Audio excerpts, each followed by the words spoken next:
So hello everyone, I welcome you all. Now my name is Ashish Goyal and we shall be studying the subject of the direct tax. That is the subject we will be talking about. In fact, सुबह से आपने दो तीन batches अभी attend कर ली हैं. सो I believe आपको CA inter के सब्जेक्ट्स तो पता चल ही गए होंगे. So what are the subjects in CA Inter? In the first group, right, we have two groups. So group 1, what are the subjects? Accounts, law, cost and tax, right? That is the subject we have. And group 2 में भी ऐसे ही subject रहेंगे. तो फिलहाल तो शायद group 1 की ही batches आपकी चालू हुई होंगी, right? That is what I believe. Now group 1 की जो सब्जेक्ट्स हैं उसमें से fourth subject is the subject which is called as taxation. और इनफैक्ट टैक्सेशन वाले सब्जेक्ट में दो पार्ट्स हैं. Part 1 that is the direct tax, and in this direct tax, in fact what happens is that this is of 60 marks and it covers only one tax, that is the income tax. Income tax will be studied in this direct tax. Then so far as the second part is concerned, which is indirect tax. Indirect tax is of 40 marks obviously, and it will cover only one tax, which is goods and service tax, GST. तो एक broader sense में हम देख सकते हैं कि हमारा जो सिलेबस है वो मतलब सीए इंटर का जो है, खास तौर पे ये जो फोर्थ पेपर है, राइट, टैक्सेशन का, वो दो पार्ट्स में डिवाइडेड है. मैं आपको बता देता हूँ कि टैक्सेशन ज़रूर से आपने कभी पहले पढ़ा नहीं, obviously this is the first time you are studying it. And CA inter में ये अभी 60 और 40 मार्क्स का है, और सीए फाइनल में यही आपको राइट ये ज़्यादा इंपॉर्टेंट होने वाला है. तो सीए फाइनल में जब आप पढ़ोगे, so direct tax will be of 100 marks and indirect tax will be of 100 marks. तो अभी जो 100 मार्क्स का पेपर है, इनफैक्ट वो सीए फाइनल में जाके 200 मार्क्स का हो जाएगा. और एक खास बात और है कि सीए फाइनल में जो डायरेक्ट टैक्स है वो मैंने अभी आपको कहा वो 100 मार्क्स का रहेगा, पर there will be an option to you. CA final में कुछ पेपर्स होते हैं जो ऑप्शनल होते हैं, आपको ऑप्शन होता है कि आप चाहो तो ये पेपर इलेक्ट कर सकते हो. तो one of the paper in that elective papers will be related to direct tax only. तो इनफैक्ट सीए फाइनल में अगर आप वो पेपर इलेक्ट करते हो तो आपका डायरेक्ट टैक्स 200 मार्क्स का हो जाएगा और इनडायरेक्ट टैक्स 100 मार्क्स का हो जाएगा. तो कुल मिला के 300 मार्क्स का कंटेंट सीए फाइनल का होने वाला है. तो it's a big huge content if you think of the CA final level. तो सीए इंटर में जो आप पढ़ोगे, मैं ऐसा कह देता हूँ कि देखो वो इनिशियल डिस्कशन है, एलिमेंट्री डिस्कशन है. उसमें आप फर्स्ट लेवल पे पढ़ोगे कि इनकम टैक्स क्या होता है, किसको लगता है, इनकम का कैलकुलेशन कैसे होता है, टैक्स का कैलकुलेशन कैसे होता है, ये सब चीज़ें आप एलिमेंट्री फर्स्ट लेवल पर पढ़ोगे. और सीए इंटर में इवन जीएसटी आप फर्स्ट लेवल पे पढ़ोगे. And then at the CA final level उसको आप उसी चीज़ को वापस पढ़ोगे, बट एक प्रोफेशनल लेवल पर, एक अलग ही लेवल पर पढ़ने वाले हो. तो that is the main thing which is there. And CA inter में जो पढ़ेंगे वो बहुत ज़्यादा काम आने वाला है सीए फाइनल में, क्योंकि ये एक तरह से बेस रहेगा, एक फंडामेंटल रहेगा for the CA final paper. तो just to start with the subject, right, I had this कि ये अपने को आगे जाके इसका क्या महत्व है ये समझे अपन. और सीए बनने के बाद तो ज़रूर से टैक्स का महत्व रहता ही है. Tax is a very important thing in the CA, right, for the CA. We know it कि अभी कोई भी सीए होता है तो अपन अपने दिमाग में यही आता है कि उसको टैक्स पता होगा, कई मिल जाते हैं, रिश्तेदार मिल जाते हैं और वो टैक्स की क्वेरी पूछने लग जाते हैं. आई डोंट नो अगर आपके कोई रिलेटिव सीए होंगे तो ऐसे ही कुछ होता है कि वो वहां से क्वेरी चालू हो जाती है कि साहब वो इनकम टैक्स में अभी एक जमीन बेच रहे हैं तो उसका क्या होगा। तो tax is a very important subject as a CA, so it's a quite important discussion what we will be doing in our entire batch. My subject will be this, direct tax, which is 60 marks. That is the subject I will be teaching. जो indirect tax है 40 marks वाला, वो Nikhil sir पढ़ाएंगे, जो जिन्होंने costing अभी आपको पढ़ाया। तो कॉस्टिंग चालू हो गया आज? यस, तो कॉस्टिंग जिन्होंने पढ़ाया वही आपको जीएसटी वाला सब्जेक्ट भी पढ़ाएंगे। Now, before we go into this direct tax and indirect tax and what right, all this basic discussion of income tax, right? Before we go into income tax subject, शुरू के 2-3 दिन हमें देने चाहिए on the basics, on understanding the law, कि law क्या होता है, लॉ कैसे बनता है, फिर डायरेक्ट टैक्स क्या होता है, इनडायरेक्ट टैक्स क्या होता है, लॉ क्यों बनता है। बहुत सारे ऐसी चीजें हैं जिसको समझने के लिए हमको शुरू के 2-3 दिन देने चाहिए। और एक बार once we are through with all this basic discussion, then we will start with our subject income tax. And before I go into that, right, let me ask you a very small question before I go into the income tax. 2-3-4 दिन अपने जो general बातें हैं उसके बारे में मैं आपसे पूछता हूँ। Can you tell that why do we need to have a law? कानून क्यों होता है? अभी देखो, आपने सीए फाउंडेशन में बहुत सारे लॉ तो पढ़े हुए हैं, राइट? आपने partnership act and sale of goods act, LLP act, and also you must have studied contract act, right? तो ये सब लॉ आपने पढ़ा हुआ है। लॉ क्यों होता है, मेरा ये क्वेश्चन है। मतलब वो क्यों है? कॉन्ट्रैक्ट एक्ट की जरूरत क्या है, या सेल ऑफ गुड्स एक्ट की जरूरत क्या है? तो why do we have law, right? Anybody having the answer? That I have got answer online also. Yes.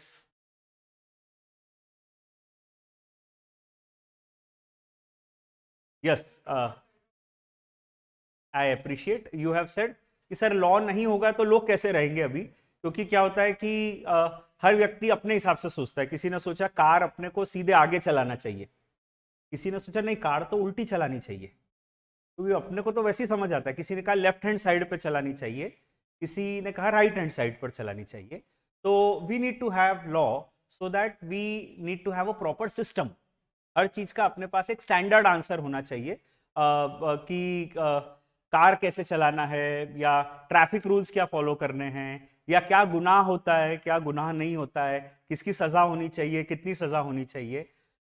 Law होगा तो डेफिनेटली ये सब चीजें सिस्टमैटिक रहेगी, लोग जान पाएंगे कि क्या गुनाह है क्या नहीं है। Yes, that is one reason you have given. Any other? Yes please. हाँ हाँ जी please.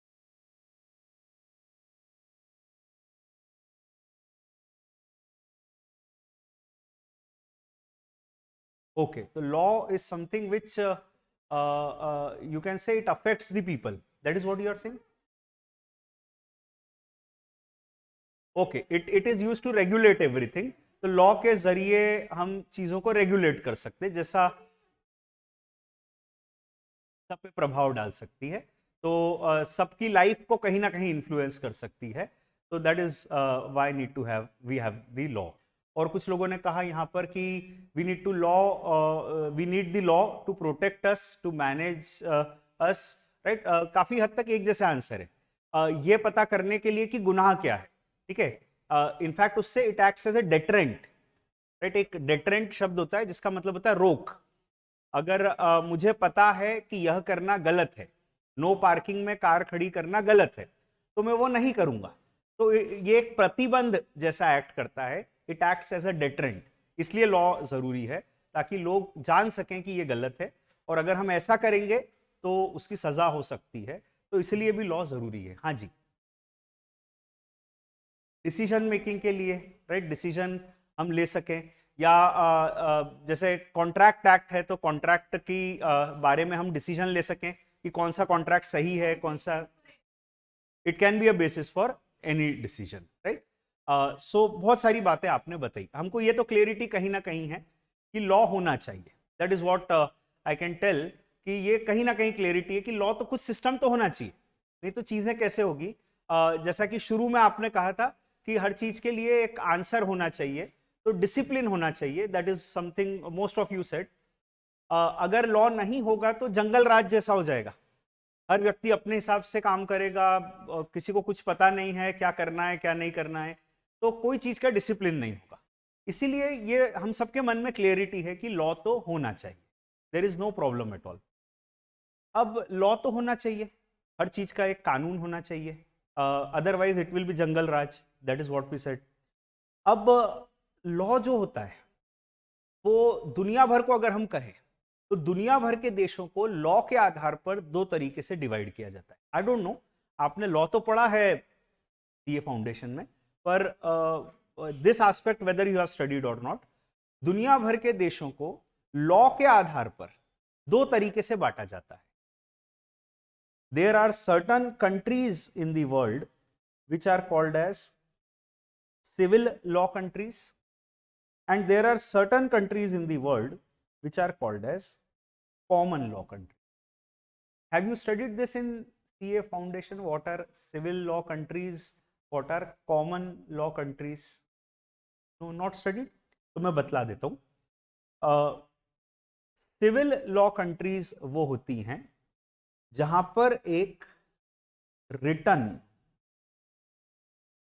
Codified system of law होता, जैसे इंडिया में हमने जो पढ़ा, जैसे अभी अपन ने पढ़ा एलएलपी एक्ट, तो वो एक लिखित कानून है, कोडिफाइड सिस्टम है, उसका एक एक्ट है, उसमें सेक्शंस हैं, और वो जो सेक्शंस है उसमें लिखा हुआ है कुछ चीजें कि एलएलपी कैसे कॉन्स्टिट्यूट होगी, एलएलपी में पार्टनर्स के क्या राइट रहेंगे, ड्यूटीज रहेंगी, बहुत सारी चीजें।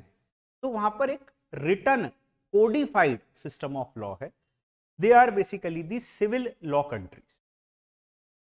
कॉमन लॉ कंट्रीज वो होती हैं जहां पर लॉ रिटन नहीं होता है, वहां पर कॉमन सेंस और लॉजिक के आधार पर कानून चलता है। तो law is not written actually, it is based on common sense and logic.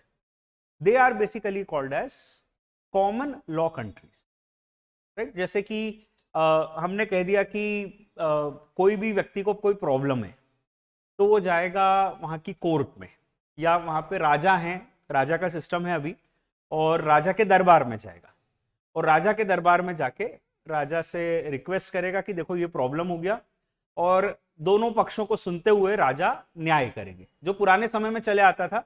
आज से हम 500 साल पहले, 1000 साल पहले ऐसे ही कुछ सिस्टम रहता था। अभी भी कुछ देशों में ऐसा ही सिस्टम चलता है, राजा वाला सिस्टम चलता है, और वहां पर कोई रिटर्न कोडिफाइड लॉ नहीं, वहां पर कॉमन सेंस और लॉजिक पर सब कुछ चलता है। वहां पर उन्होंने कह दिया कि सबको अच्छे से रहना है, बेसिक कुछ बातें उन्होंने कह दी, और अब नाउ व्हाट हैपेंस इज, कोई व्यक्ति के बीच में डिस्प्यूट हो गया तो वो राजा के दरबार में जाएंगे, वहां पे कोई एक्ट वगैरह नहीं है, तो कॉमन सेंस और लॉजिक पर राजा अपना न्याय देंगे, राइट। थिंक अबाउट इट, आज से 500-1000 साल पहले अकबर और वो सब लोग थे, तो कोई अकबर के यहाँ कोई एक्ट थोड़ी था, दिस इज द वे वो कानून चलता था, और डिसिप्लिन था तब भी, पर उनका जो राज करने का तरीका था, उनका जो एडमिनिस्ट्रेशन का सिस्टम था, वो कॉमन सेंस और लॉजिक पर था। और आज से 250 साल पहले तक पूरी दुनिया में सिर्फ कॉमन लॉ कंट्रीज होती थी, पूरी दुनिया में सिर्फ यही सिस्टम चलता था, this system which I am saying, कि कोई एक्ट नहीं है, कोई कानून नहीं है, कॉमन सेंस और लॉजिक पर सब कुछ चलता है। और अगर कोई गलत कर रहा है, मुझे लगता है कि वो गलत कर रहा है, तो हम कोर्ट में चले जाएंगे, राजा के दरबार में चले जाएंगे, और राजा वहां पर न्याय करेंगे। तो ये सिस्टम आज से 250-300 साल पहले चलता था, आज ही ये सिस्टम कुछ देशों में चलता है। पर 1804 में, see how the modern law developed, वहां से अपने को समझना चाहिए, तभी तो अपने को समझ आएगा कि कानून क्या है और क्या उसका रेलेवेंस है। 1804 में नेपोलियन बोनापार्ट, आपने कभी उनका नाम सुना हो, नेपोलियन, राइट। तो नेपोलियन बोनापार्ट ने पहली बार ऐसा कहा था कि हमको written codified system of law चाहिए। कॉमन सेंस और लॉजिक पर जो कानून बनता है वो गलत है। उनका कहना था कि ये तो गलत है, इससे तो बहुत सारे अन्याय हो जाता है लोगों के साथ। वो अन्याय की बात करता हूं मैं, पर एनीवेज उन्होंने ये कहा कि हमको एक return codified system of law की आवश्यकता है। और 1804 में उन्होंने पहली बार, पूरी दुनिया में पहली बार, उन्होंने return codified system of law दिया। उनके जो भी जहां पर वो रूल करते थे, राइट, उन्होंने पहली बार ये return codified system of law दिया। वो लॉ कई लोगों को पसंद आया, कई देशों को पसंद आया, और यूनाइटेड किंगडम ने उस लॉ को अडॉप्ट कर लिया। कई लैटिन अमेरिकन कंट्रीज ने उनको अडॉप्ट किया, एंड उसी लॉ को यूनाइटेड किंगडम ने अडॉप्ट कर लिया। अब यूनाइटेड किंगडम ने अडॉप्ट कर लिया मतलब 1800 और 1900 की बात कर रहे हैं अपन, तो उन्होंने अडॉप्ट किया मतलब India was a part of, right, them, we were a colony, उनकी हम कॉलोनी थे। तो क्योंकि उन्होंने अडॉप्ट किया तो ऑब्वियसली इस सिस्टम को हमने भी इंडिया में अडॉप्ट कर लिया। तो ओरिजिनली इस कोडिफाइड और रिटर्न सिस्टम ऑफ लॉ को लैटिन अमेरिकन कंट्रीज ने अडॉप्ट किया था, एंड उसके बाद United kingdom, the great Britain जो अपने आप को खुद कहते हैं, तो ग्रेट ब्रिटेन ने उस सिस्टम को अडॉप्ट किया था, और फाइनली उस सिस्टम को इंडिया ने भी अडॉप्ट कर लिया। तो इंडिया का लॉ सिस्टम जो है, कोडिफाइड रिटर्न लॉ सिस्टम जो हम सब पढ़ रहे हैं, राइट, वो करीब करीब 1800 कुछ में आया है, राइट, 18th सेंचुरी में आया है, and that is how Indian law came out. और ये जो सिस्टम ऑफ लॉ है, इनफैक्ट हमने ये बोरो किया है यूनाइटेड किंगडम, राइट, और उन्होंने ये सिस्टम ऑफ लॉ बोरो किया है लैटिन अमेरिकन कंट्री, जहां पर the pioneer, the first person to introduce this was Napoleon Bonaparte. तो इसीलिए आज जो आप लॉ पढ़ते हैं, तो हो सकता है आपने कभी लॉ में ऐसा पढ़ा हो, कई सारे लैटिन वर्ड्स आपको सुनने को मिलते हैं लॉ में। इंडियन लॉ जब अपन पढ़ते हैं तो लैटिन वर्ड्स आते हैं, वॉइड एब इनिशियो, राइट, ऐसा बहुत सारे होते हैं, बोनाफाइड और क्विड प्रो क्यू, ऐसा तो बहुत सारे वर्ड्स होते हैं। तो why these words have been introduced in the Indian law system? India में ये वर्ड्स कैसे आ गए? क्योंकि हमारा लॉ जिससे डेराइव्ड है यूके से, उनका लॉ जिससे डेराइव्ड है that is the Latin American countries, वहां से ये वर्ड्स बोरो हो गए, और आज हमारा सिस्टम ऑफ लॉ ओरिजिनेट वहीं से होता है। बहुत सारे फायदे बताए गए कि देखो, सिविल लॉ सिस्टम बहुत अच्छा होता है। सिविल लॉ सिस्टम इसलिए अच्छा होता है, रिटर्न कोडिफाइड सिस्टम, क्योंकि यहां पर लिखित कानून है। लिखित कानून है तो क्लेरिटी है, किसी को कोई कंफ्यूजन नहीं है। मैं अगर कुछ कर रहा हूं तो मुझे पता है कि ये सही है या गलत है। मैंने नो पार्किंग में कार खड़ी कर दी, तो मुझे पता है कि अगर मैं नो पार्किंग में कार खड़ी करूंगा तो वो गलत है, उसके क्या कॉन्सिक्वेंसेज हैं, मुझे कितना फाइन लग सकता है, ये मुझे पता है, right. Therefore for that reason मैं नो पार्किंग में कार खड़ी कर रहा हूं तो कॉन्शियसली कर रहा हूं या नहीं करूंगा मैं, right, it will again act as a deterrent, कि मुझे पता है कि मैं गलत कर रहा हूं, इसलिए वो अपने आप में एक प्रतिबंध के रूप में एक्ट करेगा। It will act as a deterrent. लोग जब एग्रीमेंट करेंगे, ट्रांजैक्शंस करेंगे, तो उस ट्रांजैक्शंस की वैलिडिटी या इनवैलिडिटी उनको पता है। हर चीज में लॉ है, रिटर्न है, और आप उसको पढ़ के देख सकते हो। इनफैक्ट जब राजा वाला सिस्टम होता था, तो राजा वाले सिस्टम में कई बार राजा पर ऐसा एलिगेशन लगता था, राजा के लिए ऐसा कहा जाता था कि ये तो अन्याय करते हैं। इसलिए अन्याय करते हैं क्योंकि कोई लिखा तो है नहीं, राजा ने जो किया, जो भी न्याय दिया, उनके हिसाब से वो सही है। कई लोगों को वो गलत लगता था, ठीक है। कई बार गलत भी हो जाता था। राजा के सामने कोई गया, किसी ने चोरी की, और राजा के दरबार में उसको पेश किया गया। राजा ने कहा इसको तो हाथी के नीचे, राइट, हाथी से कुचलवा दो इसको। और किसी और ने चोरी की, राजा ने कहा इसको छोड़ दो, कोई बात नहीं, चोरी की। तो अब दो ही लोगों ने एक जैसा गुनाह किया, पर एक को राजा ने छोड़ दिया और दूसरे को राजा ने कहा कि हाथी से कुचलवा दो। तो लोगों को बड़ा अन्याय लगता था। कई लोगों को लगता था राजा ने गलत किया, और लोगों के साथ अन्याय हो भी जाता था। दी वे आई एम सेइंग कि देखो, एक व्यक्ति को तो सजा मिल गई, दूसरे को नहीं मिली, तो अन्याय तो हो गया कुछ हद तक। तो जब रिटर्न और कोडिफाइड सिस्टम ऑफ लॉ होगा तो लॉ सबके लिए बराबर हो जाएगा। Law will be equal for all. मैं गुनाह कर रहा हूं तो मुझे भी उतनी सजा होगी, कोई और गुनाह करेगा तो उसे भी उतनी सजा होगी।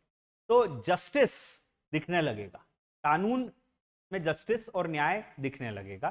तो इसीलिए भी न्याय होता है, क्योंकि इसीलिए भी लॉ होता है, ताकि जस्टिस होना चाहिए। तो कहीं ना कहीं जस्टिस दिखने लगेगा। एंड ये सोचकर भी return codified system of law बढ़िया होता है। ये आर्ग्यूमेंट थे नेपोलियन के, और उनका कहना था कि रिटर्न सिस्टम बढ़िया है, कोडिफाइड सिस्टम सही है, उससे लोगों में क्लैरिटी रहती है।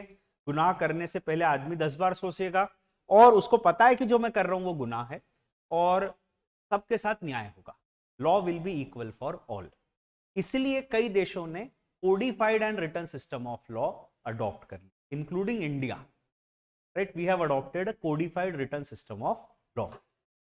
Now with this set, because India is a civil law country, तो हमारे यहां कई चीजों का कानून है, और हम ऐसा कहते हैं कि भारत कानूनों का देश है। बहुत सारे कानून है, हर चीज को लेकर कानून है। इतने कानून है, एक बार पार्लियामेंट की कमिटी बनी कि हमारे यहाँ कितने एक्ट हैं ये पता करने के लिए, और वो खुद भी पता नहीं लगा पाए कि कितने एक्ट हैं हमारे यहाँ। इतने कानून हैं, 2000 से ऊपर एक्ट उन्होंने ढूंढ लिए थे, but still they were unable to identify.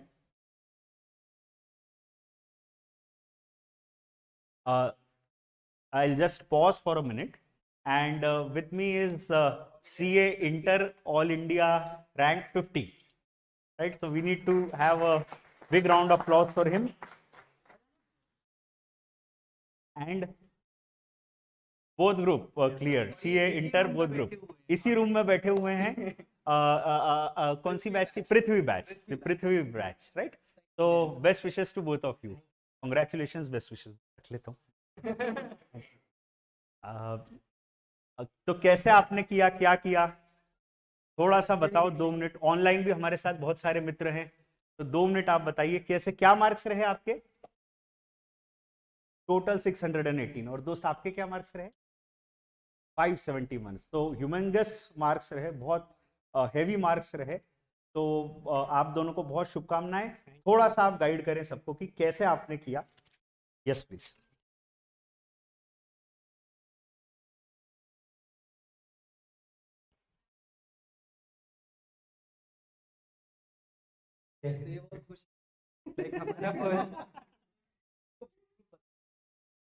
खुद ग्रुप में फर्स्ट चीज़ तो fully based on ICI modules रहना है आपको हर चीज़ में। टैक्सेशन में सर की एक बुक मिलेगी, काफ़ी समराइज्ड वे में उस चीज़ को प्रेजेंट किया है, मतलब फ्लो चार्ट्स बना के, टेबल्स बना के उस चीज़ को प्रेजेंट किया है। सर क्वेश्चंस भी साथ में कराएंगे, और आईसीआई के क्वेश्चंस जो है मतलब मॉड्यूल में, वो साथ साथ में चैप्टर्स जो मतलब एक चैप्टर यहाँ हूँ तो मॉड्यूल में साथ में कंप्लीट कर लेना। नेक्स्ट थिंग, और पेशेंस रखना पड़ेगा, मतलब एग्ज़ाम टाइम पे आप पूरे साल भर पढ़ लेते, मतलब मेरे काफ़ी फ्रेंड्स हैं जिन्होंने साल भर मेरे से ज़्यादा स्टडी करी, लाइक 14-14 घंटे भी पढ़े हैं, लेकिन एग्ज़ाम टाइम में वो 3 घंटे वो प्रॉपरली नहीं कर पाए। उसका कारण था कि उनकी आरटीपी एमटीपी सॉल्व नहीं करी थी, और घर पे पेपर सॉल्व नहीं करे थे। पहले तो घर का टाइम था, लॉकडाउन था, तो उस चीज़ में आपका आरटीपी एमटीपी सॉल्व करना है, और अपने आप को 3 घंटे के लिए मेन तो प्रिपेयर करना है। That's it. I also have similar. Actually, I also have similar kind of opinion that RTP and MTP जो होती है वो बहुत ज़्यादा इंपॉर्टेंट होती है, क्योंकि जो RTP में जो सजेस्टेड आंसर जो आते हैं तो आपको समझ आ जाता है कि कैसे आंसर फ्रेम करना है, क्या क्या प्रोविज़न हमको ऐड करना है। तो वो सब हमको मतलब एक बार नज़र आ जाता है ना कि सामने क्या लिखा है क्या नहीं है, तो वो फेमिलियर होता है थोड़ा। बाकी सर के, हाँ सर के नोट्स मतलब इतने समराइज वे में, मतलब आप अगर मॉड्यूल देखोगे ना तो 500 पेजेस ऐसे अगर कुछ होगा तो सर के वही चीज़ 100 पेजेस में होगा, वही प्रोविजन होंगे सारे। और आपको हाँ टैक्सेशन में प्रोविजन का ज़्यादा वो याद रखना पड़ेगा, क्योंकि प्रोविजन जो होते हैं वो बहुत इंपॉर्टेंट होते हैं वहाँ पे। बस इतना ही सर। देखिए, आप दोनों ने ये कहा कि स्ट्रेस नहीं रखना चाहिए, है ना, और खूब आरटीपी एमटीपी वगैरह पढ़ना चाहिए। पर स्ट्रेस कैसे नहीं रखें ये नहीं बताया। ये थोड़ा सा बता दो कि स्ट्रेस से कैसे बचें। 8 सब्जेक्ट है, और अभी मौसम इतना सुहाना होने वाला है, गर्मी का मौसम आने वाला है। यहाँ हम 8 घंटे 10 घंटे बैठकर पढ़ने वाले हैं, और बहुत सारा होमवर्क, और बहुत सारी बैचेस, और फिर बहुत सारी खुद से पढ़ाई। कई सारे मित्र हमारे जिन्होंने ऑप्ट आउट भी कर दिया अभी वो, ठीक है। उस समय तो चॉइस थी हमको, अभी तो कोई चॉइस अपने अटेम्प्ट में तो रहने वाली है नहीं। तो कैसे हम स्ट्रेस से बचेंगे, that is the question. Stress के लिए मेनली एग्जाम टाइम पे यहाँ पे ही दो फ्रेंड्स खड़े मेरे, दिव्यांशु अंदर आया कि नहीं भाई, समय और दिव्यांशु। 8 पेपर होते हैं, उसमें से 6 पेपर्स के बाद मैं घूमने गया था इनके साथ, और डेली 2 से 3 घंटे जाता था। और इन दोनों का काफ़ी सपोर्ट रहा एग्ज़ाम टाइम पे भी, मतलब ऑप्ट आउट कर दिया था इन दोनों ने तो। पर मेरे साथ मतलब जो फ्रेंड्स थे उसमें तो मैं अकेला रहा था जिसने एग्ज़ाम दी थी। और वो अपनी पढ़ाई के ड्यूरेशन में तो लॉकडाउन था, साथ में लूडो वगैरह साथ में खेलते थे, क्योंकि वर्चुअली तो और कुछ ऑप्शन रहता नहीं था। तो रात में लूडो वगैरह खेलना, और मेन तो बातचीत करते रहो। खुद में रहोगे तो फिर आपको और स्ट्रेस होगा। लाइक हर से शेयर करते रहो, अपने फ्रेंड सर्कल से प्रॉपर बातचीत करते रहोगे तो कोई दिक्कत होने वाली। फ्रेंड से भी अच्छे से, पेरेंट्स से भी डायरेक्टली आप मतलब अच्छे से बात करोगे तो मेरे को नहीं लगता कि कोई स्ट्रेस आप पे आएगा, क्योंकि वो भी आपको समझेंगे और वो भी आपको समझाएंगे भी। Like I'll also request all of you, if anybody has anything to ask, जैसे आज हम बैच चालू ही कर रहे हैं, तो अब आने वाले समय कैसे पढ़ें, कैसे नोट्स बनाएं, ये जो भी आपकी क्वेरी हो, या घर पे रिवीजन कितनी बार करना चाहिए, कैसे करना चाहिए, जो भी आपकी क्वेरीज हो, let us try to address it. Right, we have the great people with us, जिन्होंने ये एग्ज़ाम जो हम अभी दे रहे हैं वो क्लियर देने वाले हैं, मतलब तैयारी कर रहे हैं, वो क्लियर कर चुके हैं, and with huge marks, right, great marks. तो let us ask all of you जो ऑनलाइन है वो भी ये क्वेरी पूछ सकते हैं। तो जो भी आपकी क्वेरी हो, यस प्लीज।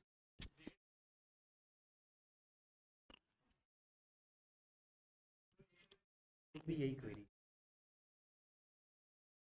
हाँ, 2 क्वेरी है।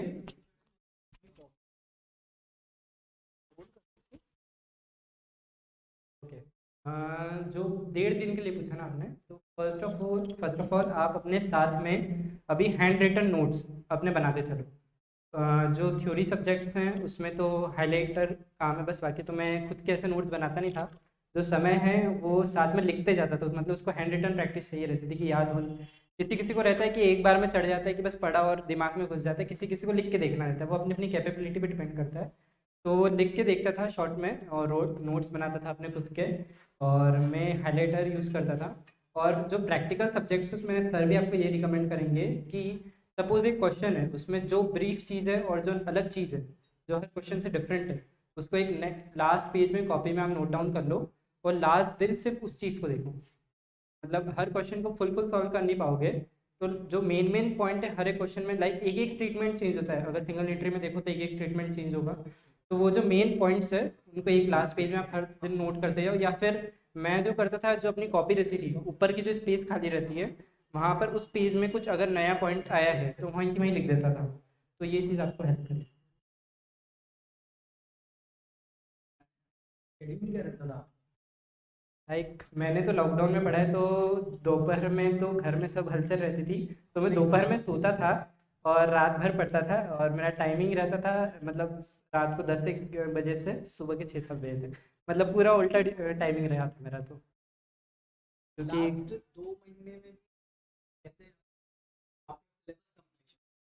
लास्ट 2 मंथ्स में देखा जाए तो सिलेबस काफ़ी ज़्यादा हो जाता है, और उसको 2 महीने में समअप करना भी डिफ़िकल्ट होता है। मेन चीज़ है थ्योरी को रिपीटेटिवली आपको पढ़ना पड़ेगा। मतलब एक बार आपने ऑडिट पढ़ लिया सर के साथ, उसके बाद आपको 2 महीने में भी 1 से 2 बार खुद मॉड्यूल रीड करना पड़ेगी।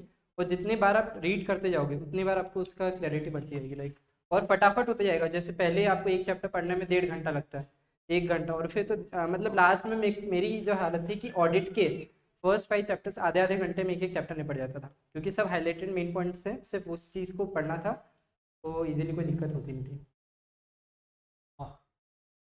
इनफैक्ट फर्स्ट टाइम आपका कोर्स कब कंप्लीट हुआ था? क्योंकि जैसे आप कह रहे हो लास्ट 2 मंथ्स में 2-3 बार तो पढ़, एक बार 2 बार पढ़ लेना चाहिए, पर वो मतलब अक्सर तो यही होता है कि वो एग्जाम आने वाली है कल है और अभी भी थोड़ा सिलेबस बच गया है। तो आपका कोर्स कितने महीने पहले खत्म हो गया था? लगभग what was the strategy?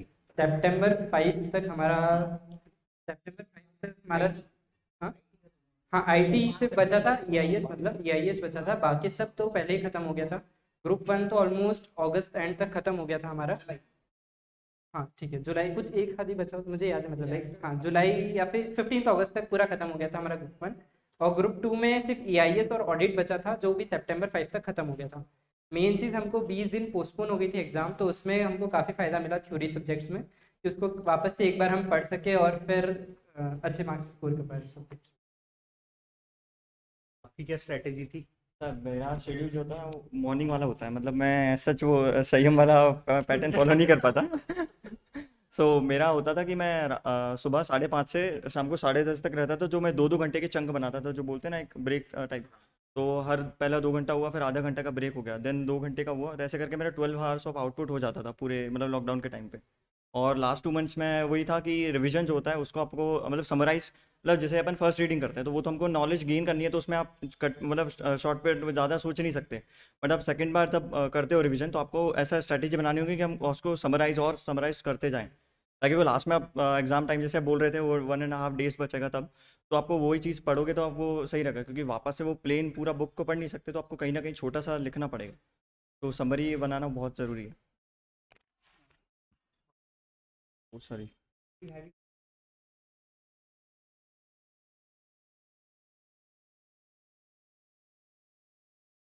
Daily in the sense मतलब हाँ क्लास के बाद का ऐसा रहता था कि जो सर ने पढ़ाया है वो तो है, पर जो पढ़ा है ना वो तो पढ़ना ही पड़ेगा। बाकी संडे जो रहता है ना, संडे को पूरा वीक का रिवीजन करना पड़ता था, ताकि वो ब्रश अप हो जाए वापस से, वरना क्योंकि वो भूल जाते हैं, थ्योरी सब्जेक्ट बहुत ज़्यादा वो डिफिकल्ट होता है। मैं एक पॉइंट ऐड करूंगा कि नाहटा से डेली टेस्ट होते थे, और लॉकडाउन में मुझे जहाँ तक पता है कि किसी ने भी काफ़ी सीरियसली दिया नहीं था। हाँ, तो वो था, पर आपको देना चाहिए, काफ़ी बेनिफिशियल रहेगा। और मेरे तरफ से टिप ले लीजिए कि जो रेगुलर टेस्ट होते हैं नाटा से, उसको अटेम्प्ट करना, भले ही आपके मार्क्स कम आए, आपने पढ़ा नहीं हो, कुछ भी हो, पर टेस्ट जरूर देना। लाइक उसके बहाने आपका रिवीजन हो जाएगा कि भाई इसका टेस्ट आने वाला है अगले मंडे अगले सैटरडे को, तो उस बहाने उस चैप्टर को आप वापस से रिवीजन कर लो। टैक्सेशन पेपर के बाद तो ऐसी हालत हो गई थी कि लाइक फेल होने वाला हूँ, पर 65 है, एग्जामिशन आई हुई इसमें भी। पर काफ़ी मतलब प्रोविजंस पूछे गए, मतलब हमारा पेपर तो आउट ऑफ द लीग था पूरा, मतलब जी भी आया था। होप सो आपके साथ ऐसा ना हो। पर उसके लिए आपको प्रोविजंस क्लियर होने चाहिए मैन, तो बाकी एप्लीकेबिलिटी तो फिर उस चीज़ की आप कर पाओगे। 2000 बातें याद रखी। 2000 बातें याद रखनी चाहिए, सही। एंड हाउएवर सर, However, और ये अच्छी सी स्माइल सर की काफ़ी मिस करते हैं हम लोग भी। अच्छा, जब बैच स्टार्ट करी थी तो 1.5 महीने तो आप यहीं पे पढ़े थे। उस टाइम पे जब आपको एकदम से तब भेजा था कि अब आपको वीडियोस के थ्रू पढ़ना है, लाइव सेशंस भी उस समय बहुत कम होते थे, क्योंकि आप लोगों का स्केड्यूल, जैसे संयम ने बताया कि आप रात में पढ़ रहे थे, ये दिन में भाई साहब पढ़ रहे हैं, तो कैसे आपको फैकल्टीज से टच में रहने में कभी प्रॉब्लम आई या किसी चीज़ फैकल्टी से टच रहने में तो कोई प्रॉब्लम नहीं आई, मतलब नाटा सर के तो काफ़ी इंस्टेंट रिप्लाई आ जाते थे, और सर के तो ऑडियो आते थे और उसको सुनने में मज़े आ जाते थे, कोई दिक्कत नहीं थी। और रही बात, हाँ एकदम से हम जब घर गए थे तो एकदम से सेट नहीं हो पाए थे, क्योंकि इतने टाइम की स्टडी भी नहीं हो पाई थी, और नाटा से भी एकदम से वो भी ऑनलाइन आना, उनको भी ऑलमोस्ट FM/TM में हमारे लेक्चर स्टार्ट हो गए थे, तो इतना कोई इशू आया नहीं। पर हाँ, खुद को घर में जाके 12 घंटे पढ़ना, और वो थोड़ा डिफिकल्ट टास्क था। हाँ, मेन इसमें भी फ्रेंड्स की हेल्प रही थी कि उनके साथ टाइम बना लिया था, और जो हम साथ में मतलब सिलेबस कवर करते थे वो वीडियोस भी लाए कि तू भी EIS का देख ले लेक्चर, मैं भी EIS का देख लेता हूँ, और फिर साथ में ख़त्म करते हैं इस चीज़ को। स्पीड भी मतलब सेम रखते थे कि 1.6 के साथ में देखेंगे तो एंड के साथ में। नहीं ऐसा नहीं था।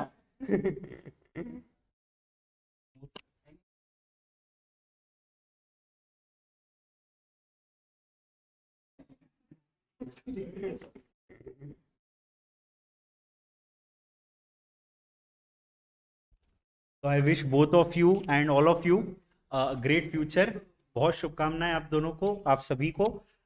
Let us clap for all of them again. Right? Thank you. Best wishes. Thank you. Shubhkamnaएं. So let us come back.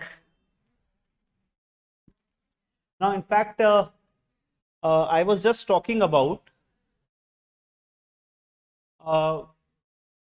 the entire thing. अच्छा, मैं आपको बतला देता हूँ. एक क्वेरी किसी ने यहाँ पे पूछी है कि सर क्या शुरू से ही 12 घंटे बैच लगेगी? मेरे ख्याल से आज तो नहीं है 12 घंटे, तो शुरू से तो नहीं है, आज तो नहीं है. धीरे धीरे कभी टाइम हम बढ़ा देंगे, कभी बीच में कम कर देंगे. और 12 घंटे मतलब एक बेंचमार्क है कि 12 घंटे बैच लगेगी. शायद नहीं लगेगी कभी भी 12 घंटे batch. It's just a benchmark to say कि देखो 12 घंटे पढ़ाएंगे हम. Right? As such let us hope कि ऐसा कुछ नहीं हो. Now what happened is what we are talking about is that India is a civil law country and we have a civil system of law that is a codified written system of law. India में जो law system है, मैं आपको थोड़ा सा बतलाता हूँ कि देखिए इंडिया में जो लॉ सिस्टम है उसको हम बेसिकली 2 सेगमेंट में क्लासीफाई करते हैं. हमारे यहाँ जो कानून है वो अगर हम सोचे, मतलब जो बहुत ही कॉमन प्रैक्टिकल वर्ल्ड के एंगल से देखे तो प्रैक्टिकल वर्ल्ड में अक्सर लोग ऐसा कहते हैं कि इंडिया में 2 तरह के कानून होते हैं. एक होता है सिविल लॉ और एक होता है क्रिमिनल लॉ. तो सिविल लॉ कंट्रीज अलग है, वो होती है जहां पर कोडिफाइड सिस्टम ऑफ लॉ होता है. अब मैं कह रहा हूं कि कानून 2 तरह का होता है. एक होता है सिविल लॉ और एक criminal law. Criminal law basically होता है वो गुनाह वगैरह के लिए, किसी ने मर्डर कर दिया, राइट, किडनैपिंग और उस सब का कानून होता है. तो that is the criminal law, जहां पे बेसिकली जेल होती है. अगर आपने कुछ गलत किया तो आपको जेल हो सकती है. That is the criminal law. Chartered accountants के लिए अच्छा है कि उनको क्रिमिनल लॉ नहीं पढ़ना है, तो उनका सब्जेक्ट मैटर ही नहीं है. राइट? वो वकीलों का काम है. तो चार्टर्ड अकाउंटेंट्स के लिए क्रिमिनल लॉ तो बाहर हो गया. अब सिविल लॉ की जहां तक बात आती है, सिविल लॉ भी कई अलग अलग फील्ड्स में होता है. कई ब्रांचेस हैं सिविल लॉ की, कई तरह की फील्ड्स में होता है. जहां जहां जरूरत है वहां पर कानून आ जाता है. जैसे मैं आपको उदाहरण देता हूं कि सिविल लॉ की एक फील्ड होती है which is related to business organization. Business organization जैसे अगर हमको से बिजनेस करना है और पार्टनरशिप बनानी है. बिजनेस करने के लिए one of the form of organization is partnership. तो पार्टनरशिप के लिए एक कानून है, इंडियन पार्टनरशिप एक्ट 1932 जो आपने पढ़ा. सो पार्टनरशिप के लिए we have the law Indian partnership act. ऐसे ही एलएलपी बनानी है, अगर हमको साथ में मिलकर बिजनेस करना है, एलएलपी बनानी है तो उसका एक एक्ट है LLP act. Then we have company बनानी है तो उसका एक एक्ट है कंपनीज एक्ट. ट्रस्ट बनाना है तो उसका एक एक्ट है Indian trust act. Cooperative society का भी कोई एक्ट होगा, कोऑपरेटिव सोसाइटीज एक्ट. तो अलग अलग तरह के बिजनेस ऑर्गेनाइजेशन के लिए कानून है जो बताते हैं कि ये ऑर्गेनाइजेशन कैसे बनेगा. जैसे आपने पार्टनरशिप और एलएलपी का लॉ तो पढ़ लिया, आपको पता है कि पार्टनरशिप कैसे बनती है, कितने पार्टनर्स होते हैं, मिनिमम कितने चाहिए, मैक्सिमम की कोई लिमिट नहीं है अब तो, है ना, है लिमिट है तो उसका कानून है. फिर rights and duties of partner क्या हैं, डेथ ऑफ अ पार्टनर पे क्या होगा, तो उसका पूरा कानून है. Right? And we have to go by that law. तो बिजनेस ऑर्गेनाइजेशन से संबंधित कई सारे कानून होते हैं. That is one thing. दूसरी चीज होती है ऐसे ही कानून होते हैं जो हम कह सकते हैं ट्रांजैक्शन से संबंधित. जैसे इंडियन कॉन्ट्रैक्ट एक्ट, तो कोई भी कॉन्ट्रैक्ट होगा तो उसके अंडरलाइंग कानून है कि कॉन्ट्रैक्ट कैसे होगा, कब वो एनफोर्सेबल एट लॉ है. Right? An agreement when it is enforceable at law, when an agreement can be said to be illegal, तो वो उसका पूरा कानून है. बाद में ब्रीच ऑफ कॉन्ट्रैक्ट होता है तो क्या होगा, वो सारा उसका इंडियन कॉन्ट्रैक्ट एक्ट है. फिर स्पेसिफिक कॉन्ट्रैक्ट को लेकर भी कानून है, स्पेसिफिक ट्रांजैक्शन को लेकर भी कानून है. जैसे मूवेबल गुड्स को बेचने का कानून है sale of goods act. Immovable property को बेचने का कानून है transfer of property act. Right? Cheque और बिल्स के से संबंधित कानून है, चेक पे ऑर्डर वगैरह से संबंधित कानून है, नेगोशिएबल इंस्ट्रूमेंट्स एक्ट, तो बहुत तरह के कानून हैं, बहुत सारे कानून हैं। एंड ये सब कानून अलग अलग सब्जेक्ट्स पर। कोई कानून हो सकता है शहर के विकास से संबंधित, टाउन एंड कंट्री प्लानिंग से संबंधित, राइट, म्युनिसिपल कॉरपोरेशन का कानून होता है। ऐसे कई सारे कानून होते हैं जो टाउन एंड कंट्री से संबंधित होते हैं कि यहाँ शहर बनेगा, शहर में यहाँ पर रेसिडेंशियल एरिया होगा, यहाँ कमर्शियल एरिया होगा, ये ग्रीन बेल्ट हो जाएगा, बिल्डिंग इतनी बड़ी बन सकती है, बिल्डिंग बनाने के लिए आपको क्या परमिशन लेनी पड़ेगी, वो सब कानून हो सकता है। तो वो एक अलग सब्जेक्ट मैटर है। ऐसे ही कई सारी जो ब्रांचेस हैं कानून की, सिविल लॉ की, उनमें से एक ब्रांच होती है और वो ब्रांच होती है tax. One of the branches of civil law is tax, right. Tax का कानून होता है जिसको ब्रॉडली हम दो तरीके से क्लासिफाई कर सकते हैं, direct tax and indirect tax. Can you name any direct tax, give example of any direct tax? Income tax, अभी एक एग्जांपल तो हो गया income tax.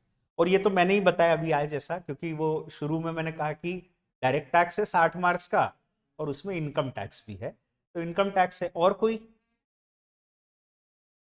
Wealth tax, yes very good, wealth tax. Wealth tax एक tax होता था, आज से 6-7 साल पहले खत्म हो गया, बाकी होता था wealth tax. Property tax, rightly pointed out, property tax. वो प्रॉपर्टी टैक्स को कॉर्पोरेशन टैक्स भी कहते हैं। म्युनिसिपल कॉर्पोरेशन प्रॉपर्टी पे टैक्स लगाता है, तो इसलिए हम लोग कई बार उसको म्युनिसिपल टैक्स भी कहते हैं, कई बार कॉर्पोरेशन टैक्स भी कहते हैं, कई बार प्रॉपर्टी टैक्स भी कहते हैं। तो ऐसे कुछ एग्जांपल्स हो सकते हैं डायरेक्ट टैक्स के, ठीक है। इनडायरेक्ट टैक्स के कुछ एग्जांपल, जीएसटी, जीएसटी और custom duty, very good, custom duty, excise duty, octroi, right, octroi. Octroi को कई स्टेट्स में एंट्री टैक्स भी कहते हैं, तो ऑक्ट्रॉय भी बिल्कुल एक एग्जांपल है। एंटरटेनमेंट टैक्स होता है, जब हम मूवी वगैरह के टिकट खरीदते हैं तो एंटरटेनमेंट टैक्स होता है, राइटली सेड। तो एंटरटेनमेंट टैक्स में क्या होता है कि हमको टिकट के साथ वो पैसा देना पड़ता है और सिनेमा थिएटर वाले उसको जमा कर देते हैं, तो that is again an indirect tax. तो ऐसे इनडायरेक्ट टैक्सेस बहुत सारे होते हैं। अपने कोर्स में ये बाकी सब तो टैक्स नहीं है सीए इंटर में, you have to study income tax and GST. All other taxes are not there in CA inter. हो सकता है एक दो टैक्स सीए फाइनल में और हो, वो और आप पढ़ लोगे, बाकी उसके अलावा टैक्सेस उसके अलावा जो हैं वो अनफॉर्चुनेटली सीए कोर्स में नहीं आएंगे, जैसे ऑक्ट्रॉय या वैट, राइट। वैट तो बड़ा लिमिटेड है आजकल उसका एप्लीकेशन, क्योंकि जीएसटी आने के बाद तो we have almost one country one tax, तो बहुत सारे टैक्सेस तो खत्म हो गए, उसमें मर्ज हो गए। बाकी कई सारे ऐसे टैक्सेस हैं जो अनफॉर्चुनेटली हम लोग अभी सीए कोर्स में नहीं पढ़ेंगे। जैसे स्टैम्प ड्यूटी है, तो स्टैम्प ड्यूटी हम नहीं पढ़ेंगे, राइट। कुछ चीजें अभी इंटर में पढ़ोगे, कुछ फाइनल में पढ़ोगे। ऐसे ही ये जो इतने सारे ब्रांचेस ऑफ लॉ हैं, अभी कुछ चीजें तो आप ऑलरेडी फाउंडेशन में पढ़ चुके हो, जैसे पार्टनरशिप एक्ट, एलएलपी एक्ट। कुछ पढ़ रहे हो अभी इंटर में, पढ़ोगे कंपनीज एक्ट ना, फाइनल में भी पढ़ोगे कंपनीज एक्ट। कुछ चीजें आप सीए फाइनल में भी नहीं पढ़ोगे, सारा लॉ थोड़ी पढ़ लेंगे सीए में, नहीं तो फिर लॉयर हो जाएंगे। उनका फील्ड अलग है, हमारा फील्ड अलग है। तो कई सारे ऐसे लॉ हैं जो अपन नहीं पढ़ने वाले, जैसे ट्रस्ट का जो कानून है, अनफॉर्चुनेटली वो सीए कोर्स में नहीं है, अनफॉर्चुनेटली नहीं है। तो होना चाहिए, मैं तो कहता हूँ। बात यह है कि पढ़ोगे कब, समय नहीं मिलने वाला है आपको।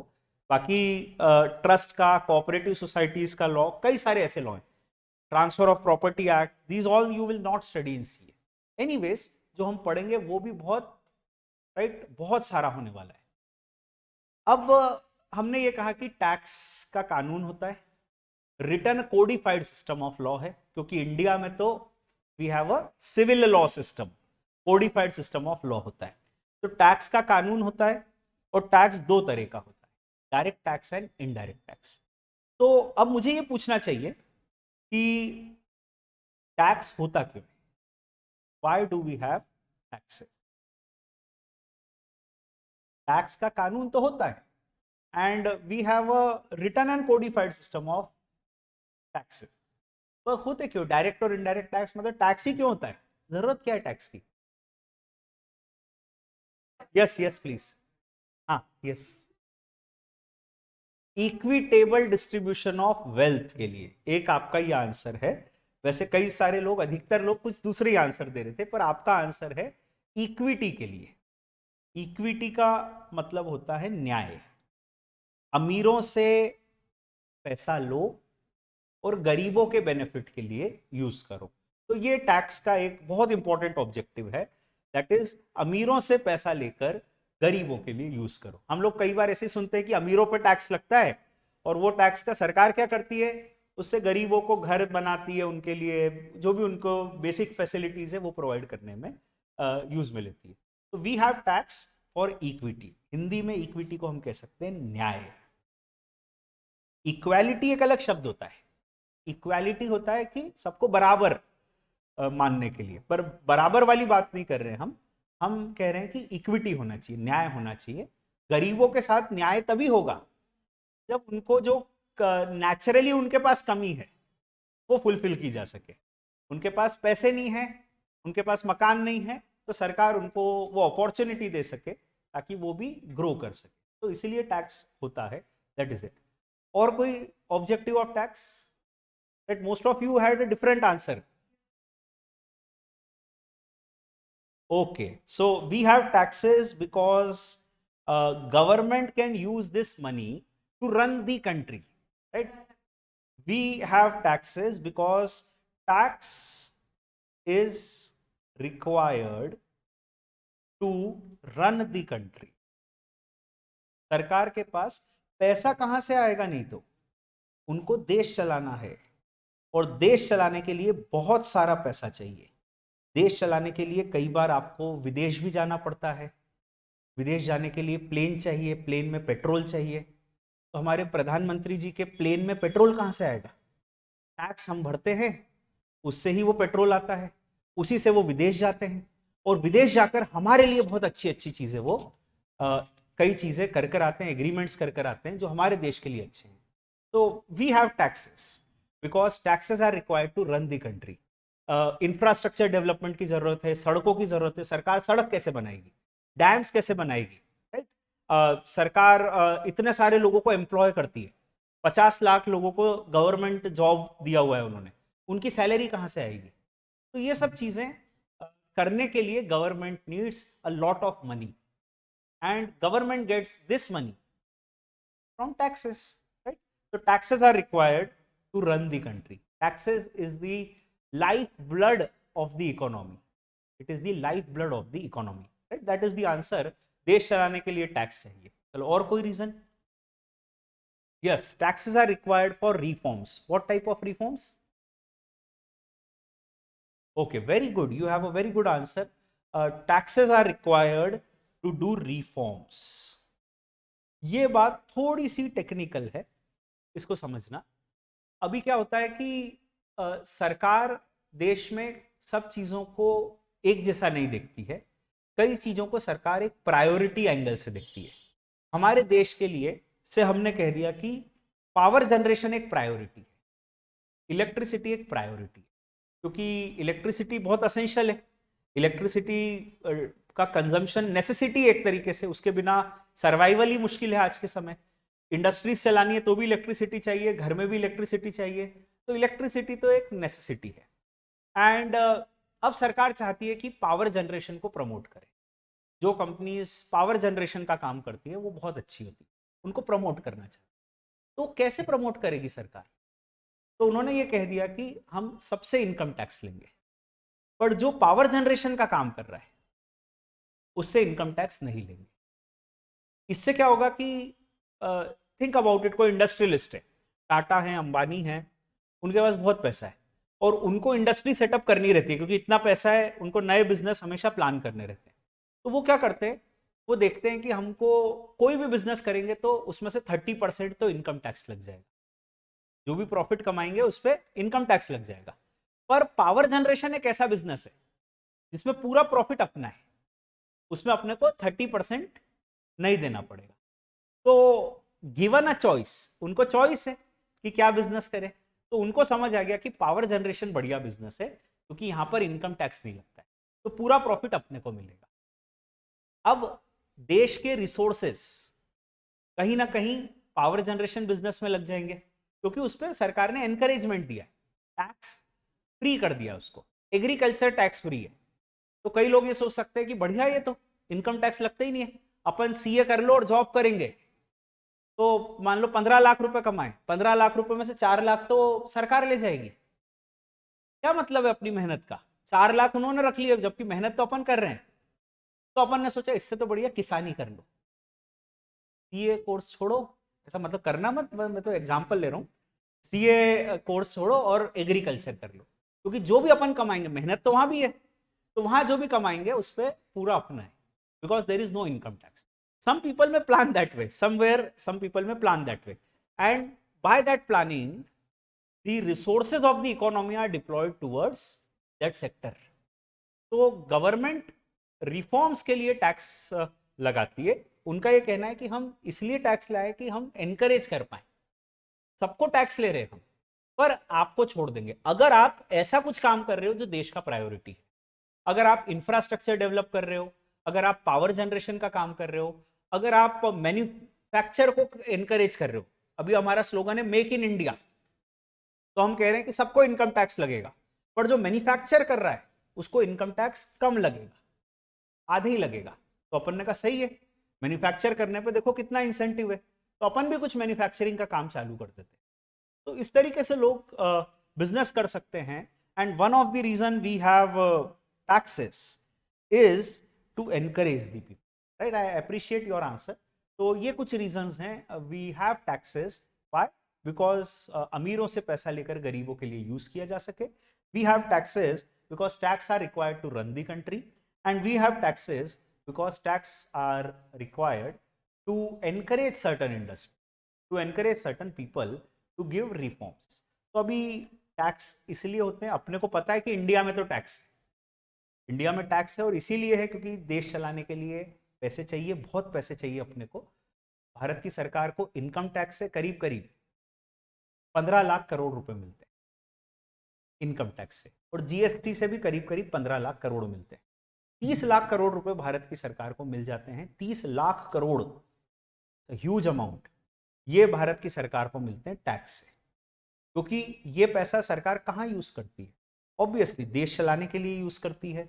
देश में कई सारे खर्चे किए जाते हैं, इससे सड़कें बनाई जाती है, डैम बनाए जाते हैं, ब्रिजेस बनाए जाते हैं, गरीब बच्चों के एजुकेशन में खर्च होते हैं, प्रधानमंत्री आवास योजना में खर्च होते हैं, लोगों को मकान देने में, उनके हजारों प्रोजेक्ट है गरीबों के लिए, उसके लिए खर्च होते हैं। एंड कई सारी इंडस्ट्रीज को टैक्स इंसेंटिव भी दिया जाता है कि आप ऐसा करो, हम इनकम टैक्स नहीं कर लेंगे, ऐसा करो जीएसटी नहीं लेंगे। तो इसीलिए सब उन्होंने टैक्सेस का सिस्टम दे रखा है।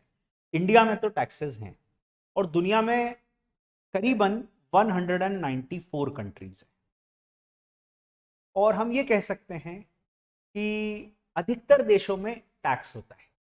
किसी देश को ज़्यादा ज़रूरत है तो वो ज़्यादा टैक्स लेते हैं, किसी को कम ज़रूरत है तो कम टैक्स लेते हैं। पर टैक्स तो ऑलमोस्ट सभी कंट्रीज में होता है। इंडिया में बहुत ज़रूरत है तो अपन बहुत टैक्स लेते हैं, अपन व्यक्ति की इनकम से ज़्यादा टैक्स लेते हैं, राइट। मैं आई डेमोन्स्ट्रेट इट कि एक व्यक्ति अगर 10 लाख रुपए कमा रहा है तो सरकार को 50 लाख रुपए का टैक्स दे रहा है।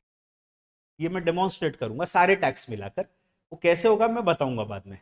पर अपने को बहुत ज़रूरत है, देश भी बहुत बड़ा है तो खर्चा भी बहुत है, और फिर वेस्टेज भी बहुत है, तो इसलिए अपने को टैक्स बहुत चाहिए।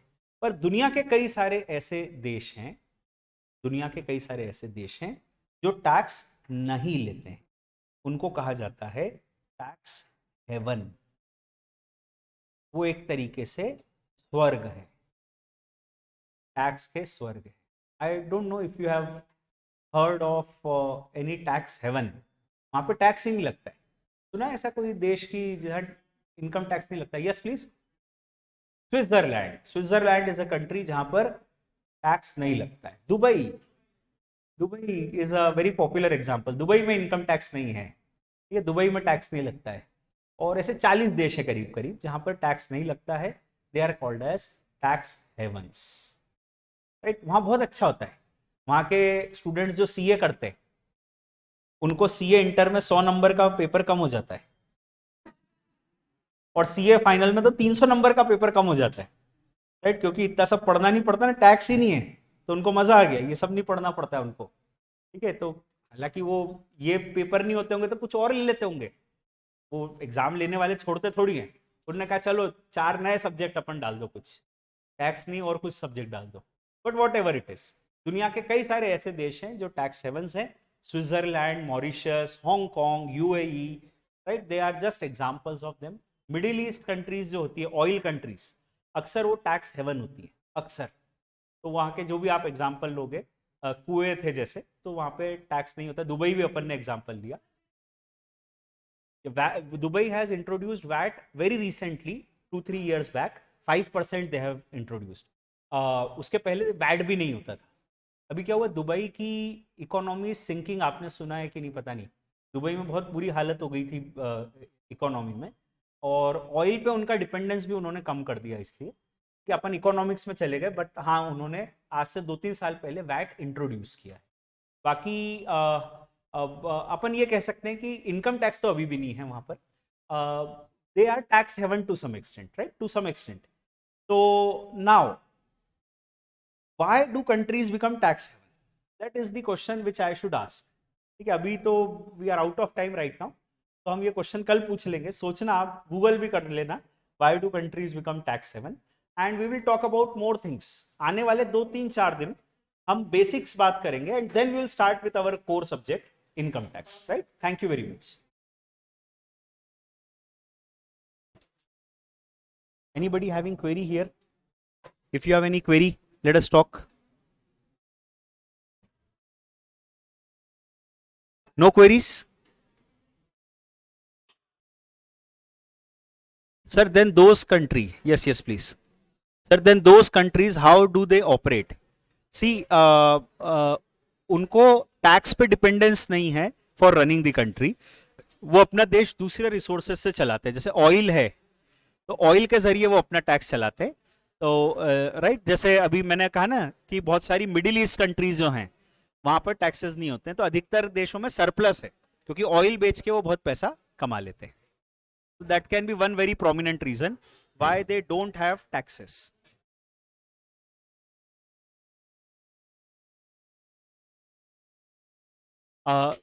Tomorrow's timing, so far as tomorrow's timing is concerned, you wait for Harshit sir to message you. He will message you the timing.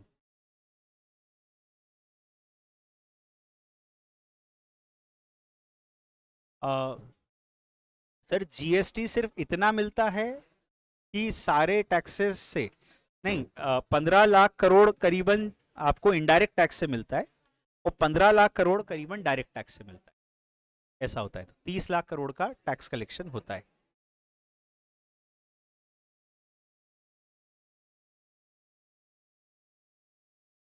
Yes, those countries which have become tax haven, mostly they will be developed countries, but there are certain underdeveloped countries also which have become tax haven, like Switzerland was an underdeveloped country. मैं कल बताऊंगा exactly कि वो tax haven क्यों बने, तो उससे बात क्लियर हो जाएगी। Anything more?